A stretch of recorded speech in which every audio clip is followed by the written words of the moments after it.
In this video, we learn 7th Mathematics chapter number 6 indices part 2. या व्हिडिओमध्ये आपण पाहणार आहोत 7वी गणित घटक 6वा घातांक भाग 2. तर पाहूयात महत्त्वाचे प्रश्न आणि सराव संच 29 आणि 30 लगेच. यानंतर पाहूया आपण the index of the product and quotient of two numbers, म्हणजे दोन संख्यांच्या गुणाकाराचा व भागाकाराचा घात. Here we have two rule of index or rule of indices. The index of product of two numbers or two numbers in the form of question. So first, if two numbers as 4 into 5 raised to 6 is equal to, we have to give separate index to each number as 4 raised to 6 into 5 raised to 6. Means here index of each number have to separately given by this rule, as like 8 into 7 raised to 4 is equal to 8 raised to 4 into 7 raised to 4.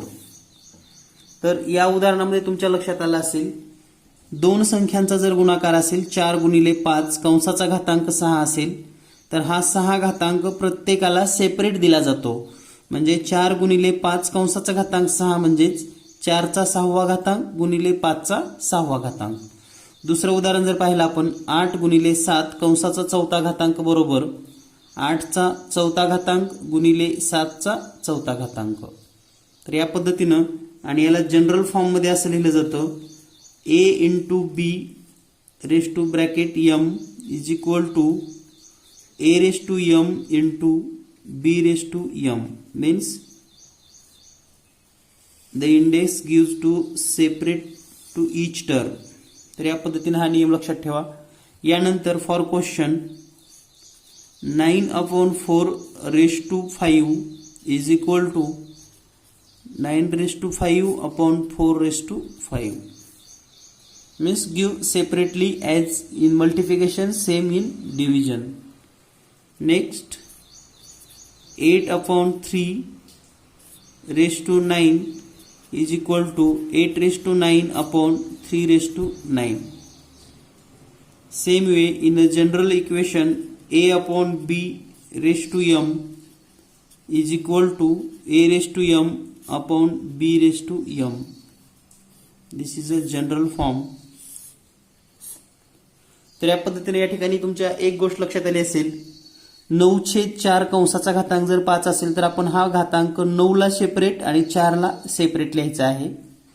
8/9 कंसाचा घातांक 9, 8/3 कंसाचा घातांक 9, 8 चा घातांक 9, 3 चा घातांक 9. या पद्धतीनं हा नियम आपल्या लक्षात आला असेल. यानंतर पाहूया आपण next a raise to power m raise to power n. म्हणजे एखाद्या संख्येला जर घातांकाचा घात असेल तर याचं उत्तर लिहित असताना a raise to m into n हे आपल्याला सोडवायचं आहे. For example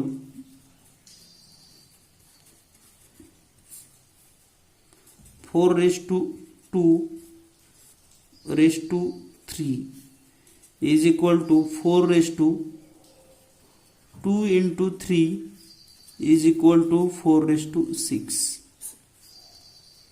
then next one 5 raised to 3 raised to 4 is equal to 5 raised to 3 into 4 is equal to 5 raised to 12. Next 8 चा 3रा घातांक कंसाचा घातांक 6 बरोबर 8 चा घातांक 3 गुणिले 6 बरोबर 8 चा घातांक 18. तर या पद्धतीने अगदी सहज आणि सोप्या पद्धतीने तुम्ही हे सर्व प्रश्न सोडवू शकतात.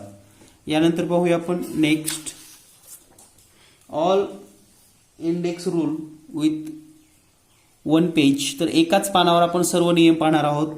a raise to m into a raise to n बरोबर a plus a raise to m plus n. a raise to m divided a raise to n is equal to a raise to m minus n.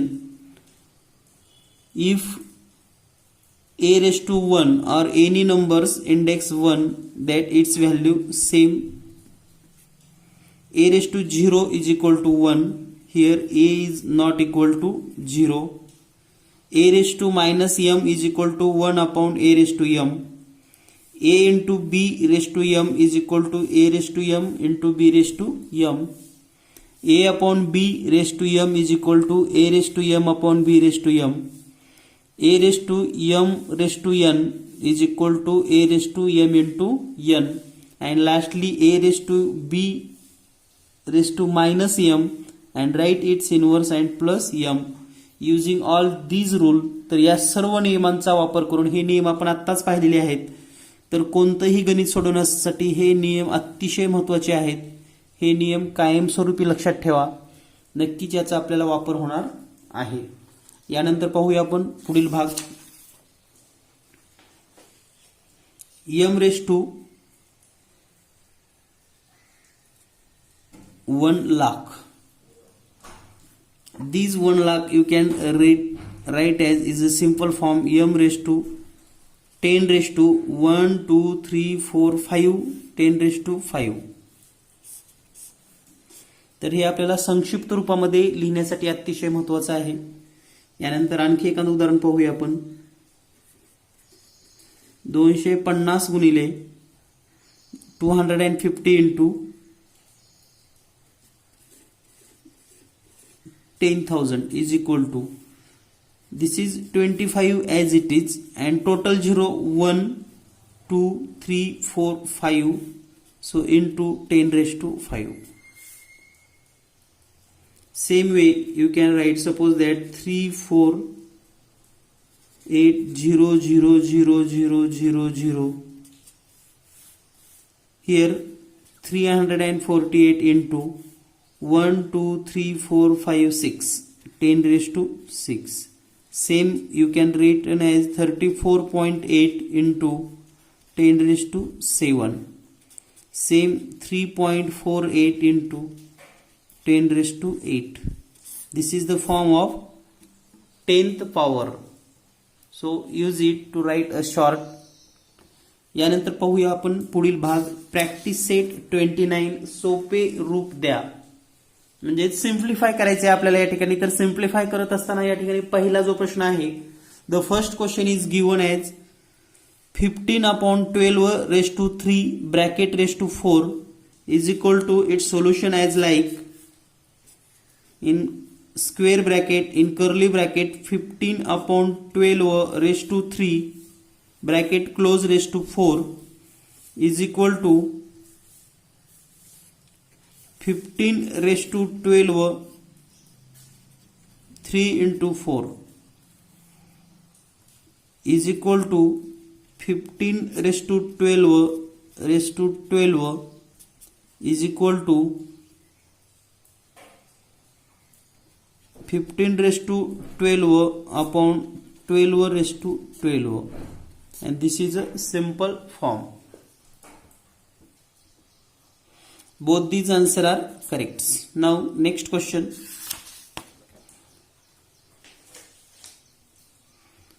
3 raised to 4 raised to minus 2, and its solution as like 3 raised to 4 raised to minus 2 is equal to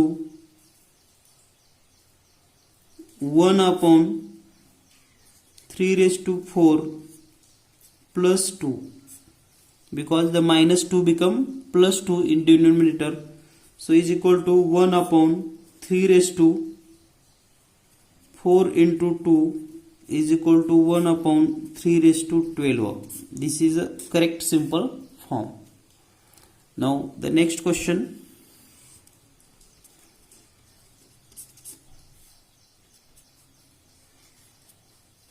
1 upon 7 raised to minus 3 raised to 4 is equal to 7 raised to 3 raised to 4 is equal to 7 raised to 3 into 4 is equal to 7 raised to 12. This is the correct answer. यानंतर पाहूया आपण पुढील प्रश्न. पुढील प्रश्न आहे 2/5 raise to -2 bracket -3 is equal to, here if you write 2/5 raised to -2 into -3, so it's become 2/5 raised to 2 into 3 plus 6. Now the next question,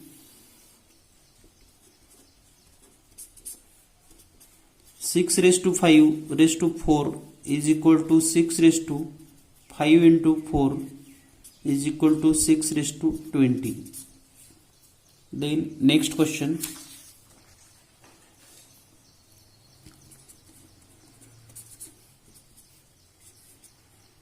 6/7 raised to 5 bracket close plus 2 is equal to 6 raised to 7 5 into 2 is equal to 6 raised to 7 raised to 10. Then next question,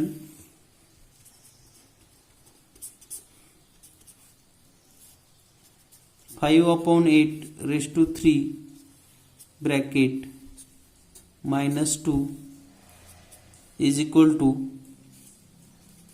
5/8 raised to 3 into -2 means -6 is equal to 8/5 raised to 6.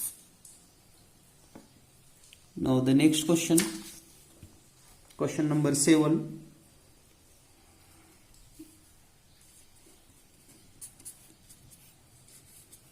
कंसात 2/3 कंसाचा घातांक 4 कंसाचा घातांक 5 बरोबर कंसात 2/3 कंसाचा घातांक -4 गुणिले 5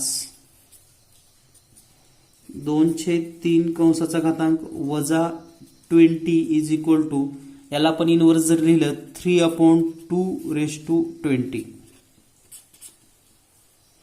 then next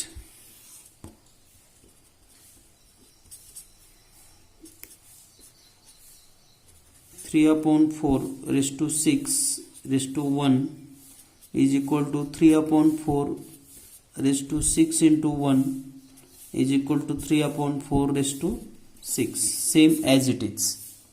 Now the next question, here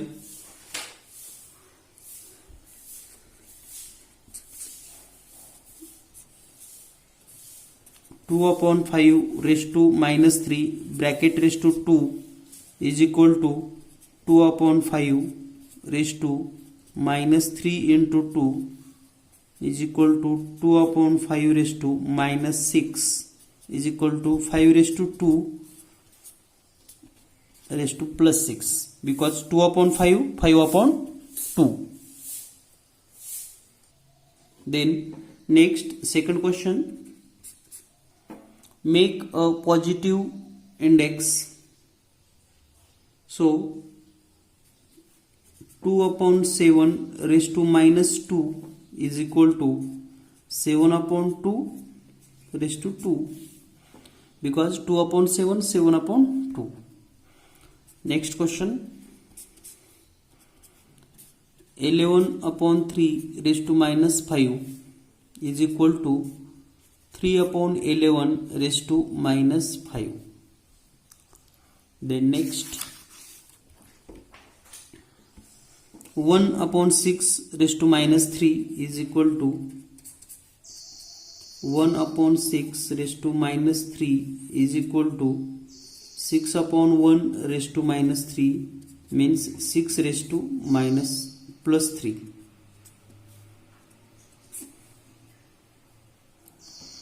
Then next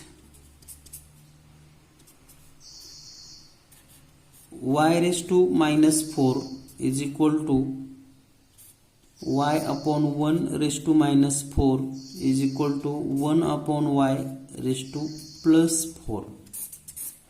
Write the given number in inverse form and you can write in a positive index.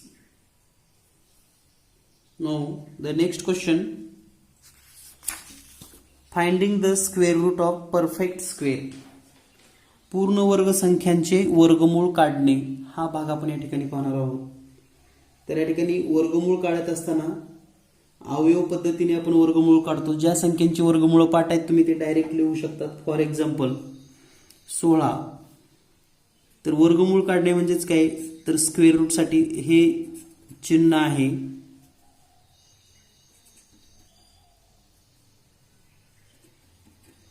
Sign of square route.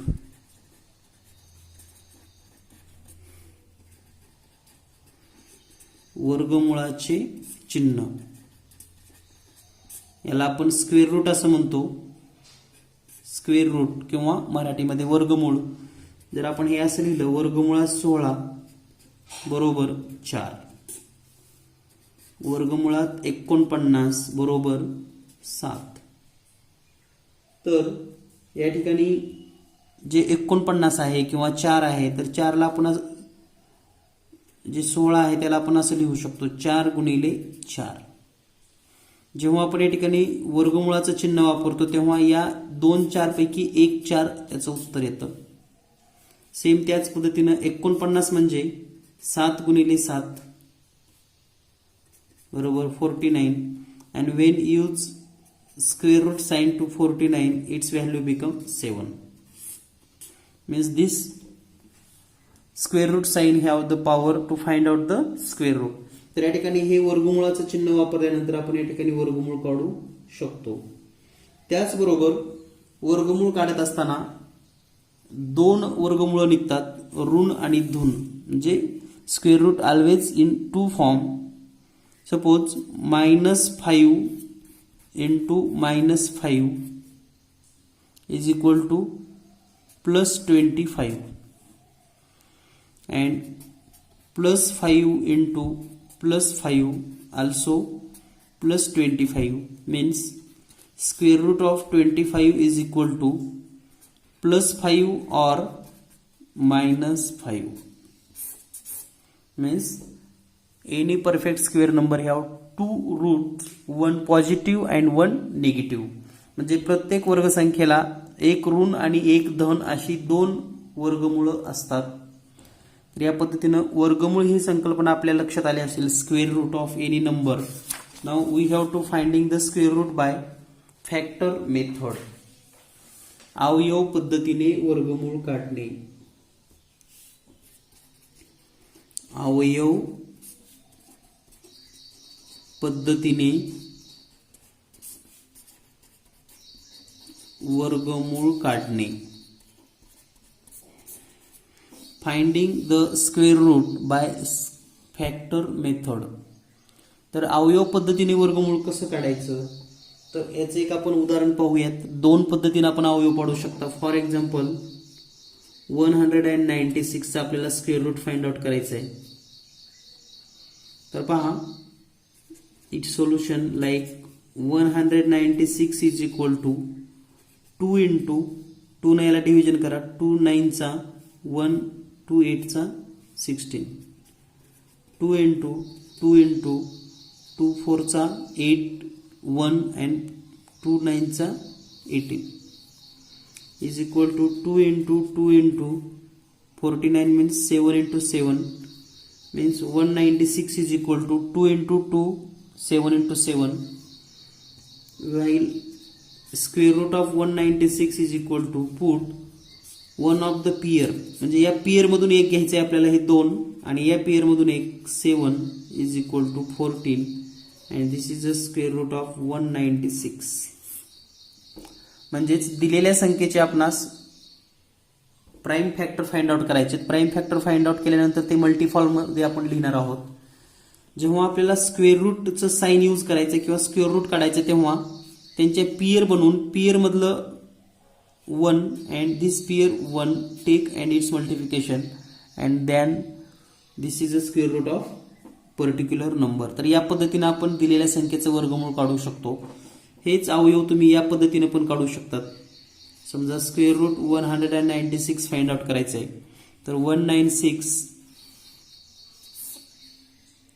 2 2 9चा 18 रिमेन्स 1 16 2 8चा 16 देन 2 2 4चा 8 रिमेन्स 1 2 9चा 18 then 7 7 7चा 7 7 7 1चा 7 all these factor 1 2 3 4 are prime factor, so take only one here and one here, one of the from a pair, so root 196 is equal to 2 2 means only 1 2 and 7 7 only take 1 7 is equal to 14.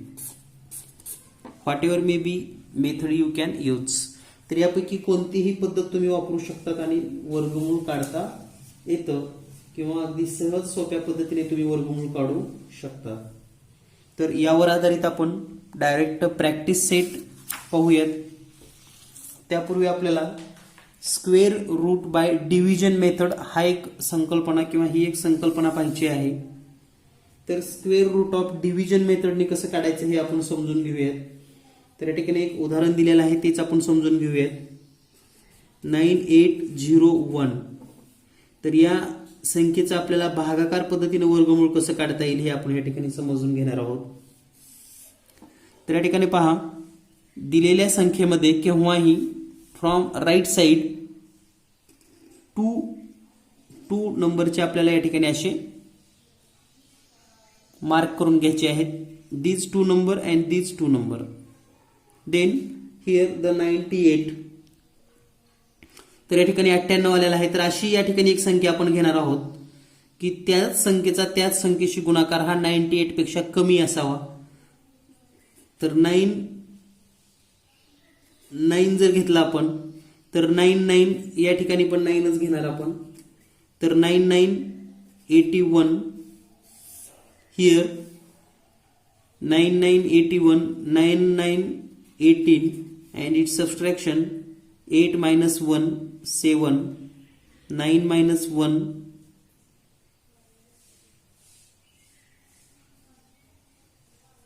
9 minus 8 here 1 and take these 2 numbers directly here. तर हे दोन्ही संख्या इथं आपण घेणार आहोत. तर आता या ठिकाणी 1701 झालेला आहे. तर आता या ठिकाणी कोणता अंक घ्यावा, म्हणजे सपोज दॅट इथे जर 4 घेतला आपण तर 4नच मल्टिप्लाय करायचं आहे. 6 घेतलं तर 6नच मल्टिप्लाय करायचं आहे या नंबरला. तर या ठिकाणी आपण 9 घेऊयात. 9 या दोन्हीचे ऍडिशन हे 9 घेतलेलं, आणखी एक 9 घेतलं म्हणून हे 9 या ठिकाणी. तर 9 9 18 कॅरी 1 8 अँड 1 9 अँड 9 आणि या 189 आणि ह्या 9चं मल्टिप्लिकेशन या ठिकाणी लिहायचं आपल्याला. 9 9 81 ला 1 हातच्याली 8 9 8 72 आणि 8 80 ला 0 हातच्याली 8 9 1 9 आणि 8 17. तर याचं सबस्ट्रॅक्शन 0 0 0 0 हे 0 0 आलं की आपलं स्क्वेअर रूट फाइंड आउट झालं. तर हे जे वरचं आहे हे आहे स्क्वेअर रूट. थोडी so square root of 9801 is equal to 99. या पद्धतीने आपण ह्या प्रश्न सोडवू शकतो. आणखी एक उदाहरण पाहूया आपण. Square root of 324. तर ज्या संख्येचं तुम्हाला ऑलरेडी स्क्वेअर रूट माहिती आहे त्यांचं तुम्ही शोधून पहा, म्हणजे लवकर तुम्हाला समजेल. तर पहा, 2 गट पाडून घ्यायचे आपणास. 2चा गट हा 1चाच गट. आता 1 पेक्षा लहान म्हणजे ती 1 घ्यावं लागेल. 1 1 या 1 आणि 1 ची बेरीज 2 या ठिकाणी येईल आणि या 1 आणि 1चा गुणाकार 1 इथं येईल. तर 2 मधून 1 गेलं, 2 राहिलं आणि हे 24 ॲज इट इज. त्यानंतर या ठिकाणी आता कोणतीही संख्या घेतली तर त्याचा गुणाकार 224 पेक्षा जवळ असला पाहिजे, म्हणजे 224 पेक्षा लहान. तर या ठिकाणी 2 घेतलं तर 22 गुणिले 2 होईल. म्हणजे या ठिकाणी जर आपण 8 घेतलं तर 8 8 आणि 8 16 ला 6 हातच्याली 1 36 आणि या दोन्हीचा गुणाकार इथे लिहायचा आपल्याला. 8 8 64 ला 4 हातचे 6 8 2 16 आणि 6 22. तर हे 0 0 0 हे 0 0 आलं की आपलं काम संपलं. आणि या ठिकाणी हे 8 घेतलेलं एक 8 इथे लिहावं लागेल आणि म्हणून square root of 324 is equal to 18. So this is a method of finding square root by division method, यालाच आपण भागाकार पद्धत असं म्हणतो.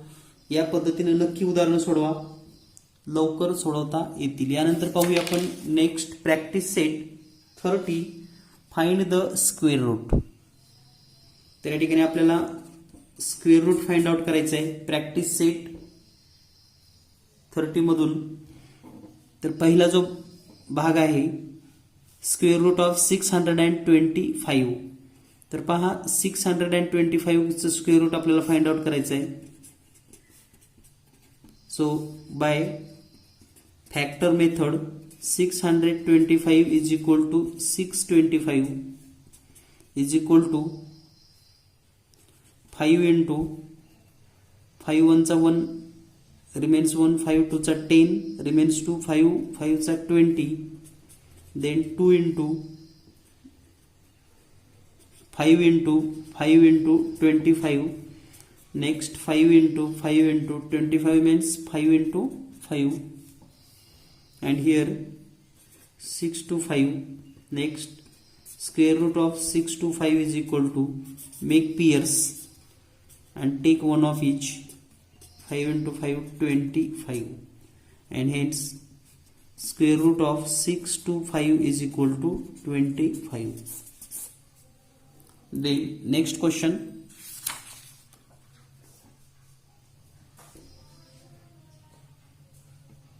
the next question is given square root of 1225 by factor method 1 2 2 5 divided by 5, 5 2 चा 10 remains 2, 5 4 चा 20 remains 2, 5 5 चा 22, then 5 5 4 चा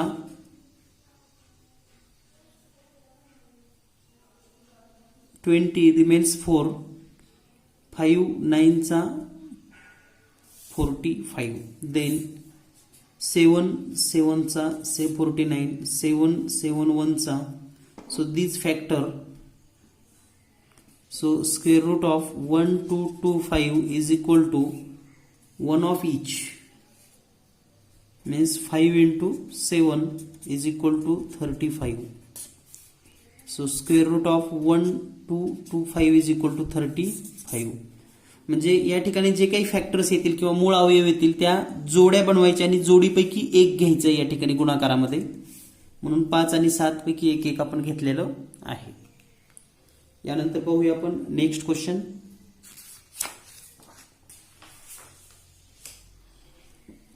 next question, square root of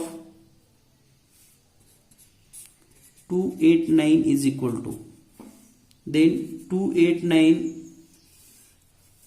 divided by 1 2 3 4 5, you can goes to 17 and it's becomes 17, and then 17 ones are 17 means 2 factors only, so take only 1 17.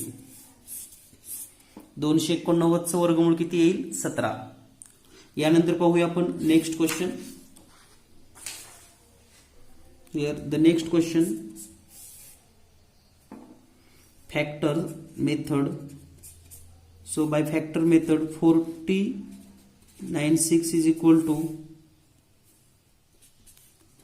2 into 2048 is equal to 2 into 1024, 2 into, because 2 into 2, then 2 into 1024 means 2 into 5 1 12. तर हा भागाकार केले की तुमच्या लक्षात येईल की हे आपण काय घेतलेलं आहे.